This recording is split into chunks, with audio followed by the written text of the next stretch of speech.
warahmatullahi wabarakatuh. Perkenalkan, saya Nadia Dwinanda, mahasiswi dari Universitas Muhammadiyah Profesor Dr. Hamka, Prodi Bimbingan dan Konseling. Di kesempatan kali ini saya ingin membahas tentang salah satu budaya Jawa, yaitu ngruwat. Nah, apa sih itu ngruwat? Jadi ngruwat itu yang memiliki arti pensucian diri atau pembebasan dari hal-hal yang tidak baik. Nah, dalam budaya Jawa sendiri, ngruwat itu memiliki warisan leluhur yang sangat kaya dengan nilai-nilai spiritual, sosial, dan moral yang terinternalisasi dalam kehidupan masyarakat. Nilai-nilainya itu seperti harmoni, kerukunan, atau keselarasan dengan alam dan penghormatan terhadap leluhur, serta konsep hidup seimbang antara duniawi dan spiritual menjadi landasan dalam bertindak. Dalam bahasa Jawa juga memiliki tingkat tutur yang mencerminkan hierarki sosial dan penghormatan seperti ngoko, kromo, dan kromo inggil. Secara sosial, masyarakat Jawa itu menjunjung tinggi kerukunan dan menghindari konflik terbuka. Dalam aspek moral dan perilaku, ada kecenderungan untuk nerimo atau menerima dengan ikhlas dan eling, ingat kepada Tuhan. Dan salah satu praktik budaya yang mencerminkan nilai-nilai ini adalah ruwat atau ngruwat, sebuah ritual penyucian diri atau pembebasan dari kesialan atau kutukan, khususnya bagi mereka yang dianggap memiliki sengkala, misalkan anak tunggal, ontang-anting, atau anak dengan urutan tertentu. Adapun contoh lain dari ngruwat, yaitu misalkan orang perlu diruwat ketika dia sakit agar terbebas dari penyakit-penyakit yang berbahaya atau dari pengaruh-pengaruh sihir jahat. Yang ketiga, ruwatan bumi. Ini dilakukan untuk bentuk rasa syukur warga terhadap hasil panen yang melimpah. Lalu dalam konteks konseling, penting untuk memahami bahwa masyarakat Jawa sangat menjunjung tinggi rasa sungkan, sopan santun, serta kecenderungan menyimpan perasaan. Hal ini menciptakan fenomena gap di mana klien Jawa mungkin tidak mudah mengungkapkan masalahnya secara langsung karena takut menyinggung perasaan si konselor atau masalahnya itu merasa aib.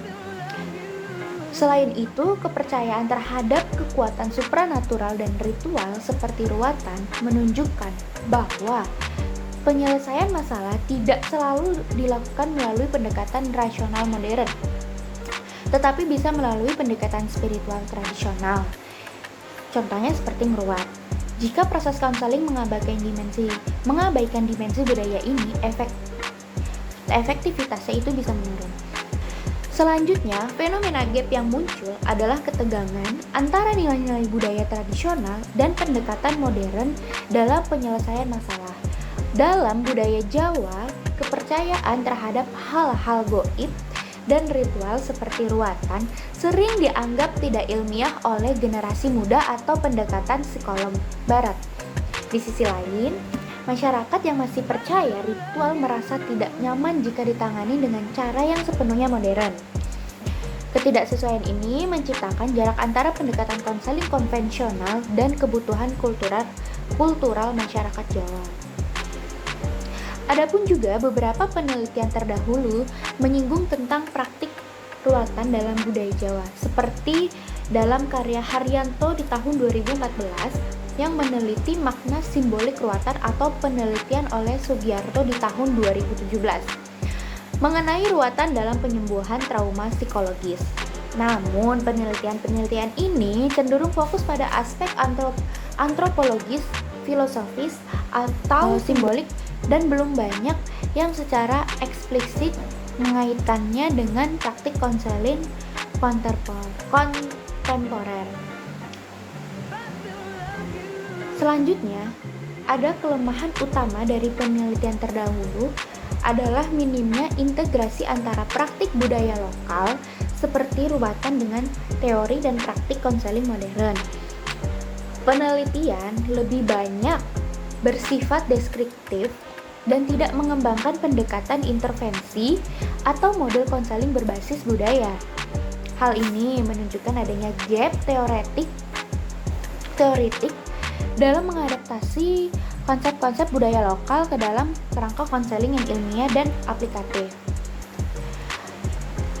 Sedangkan berdasarkan kekosongan tersebut, novelty yang ingin saya ajukan adalah pengembangan model konseling berbasis budaya Jawa yang mengintegrasikan nilai-nilai dan praktik seperti ruatan dalam proses terapi.